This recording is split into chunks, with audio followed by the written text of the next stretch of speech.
बहुत तकलीफ होगी तुमको।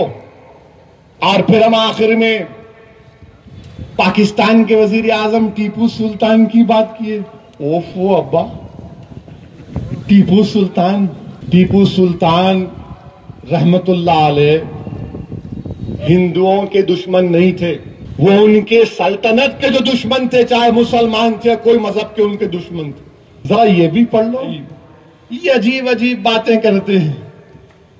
एटम बम, फुला बम, यहां नहीं है, यहां नहीं है क्या? यहां भी है, मगर ये क्या बात है? आप जरा वो जैशे शयातीन को खत्म करो, लश्कर शयातीन को खत्म करो, और फिर ये टीवी पर मोदी साहब के जो चाहने वाले हैं ने उनके दबाव पे आ गए। अच्छा तो फिर कुलभूषण को भी ला लो ना, लखवी को भी ला लो, वो शैतान उसको भी ला लो। अरे ये छोड़ो ये डब्बा बजाना। तुम वहां से पुकारे तो ये मत समझो कि हिंदुस्तान के हिंदुस्तानी जो गांव शहर में नौजवान बुजुर्ग खवातीन रहती हैं वो तुमको देखकर यकीन कर लेगी, नहीं होगा। हिंदुस्तान की आवाम गरीब है मगर बाशऊर है, अपने वोट का सही इस्तेमाल करेगी। मेरे अजीज दोस्तों और बुजुर्गों, मैं अपने मजलिस रुफ़ा से कह रहा हूं कि हैदराबाद की पार्लियामेंट की सीट पर मजलिस इत्तेहादुल मुस्लिमीन की बरतरी को बरकरार रखना है। तेलंगाना से मोदी और कांग्रेस का टाइम सफाया करना। 5 मिनट में 6 मिनट में सब बात बोल के चले जाता।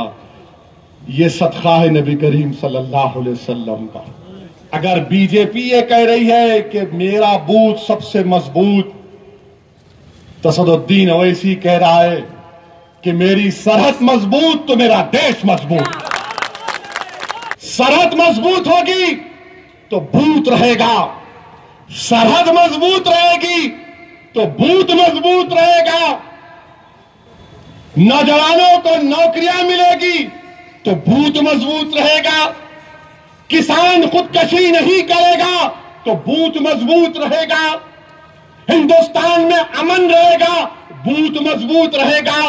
गाय के नाम पर दलित और मुसलमान को मारना बंद हो जाएगा तो बूथ अच्छा होगा।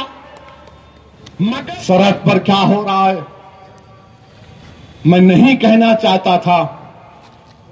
पार्लियामेंट में सवाल का जवाब दिया गया कि 2018 में हिंदुस्तान के 100 आर्मी सीआरपीएफ के सिपाहियों ने खुदकशी कर ली। क्यों की? इसकी वजूहात हमको जानना पड़ेगा। क्यों की? मेरे भाई ये चीजें हैं। अब हिंदुस्तान के वजीर आजम तो राजस्थान में जलसा कर रहे थे, तो जो हमारे सिपाही मारे गए उनकी तस्वीर उनके जलसे में पीछे, मुझे समझ में नहीं आया। हम हिंदुस्तान के वजीर आजम से बोल रहे कि बात सच नहीं है कि डिफेंस की स्टैंडिंग कमेटी की रिपोर्ट में क्या कहा गया।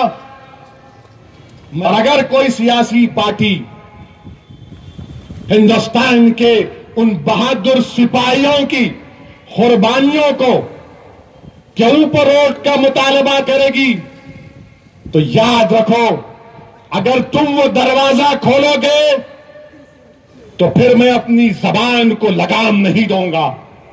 मैं इतना बोलूंगा इलेक्शन कोड ऑफ कंडक्ट के दायरे में रहकर बोलूंगा कि तुम्हारे कान पक जाएंगे। तुमको आदत हो चुकी है वो कांग्रेस के लोगों के गानों को सुनने की। वो ऑर्केस्ट्रा गजल पढ़ते, हम सच्चाई को बयान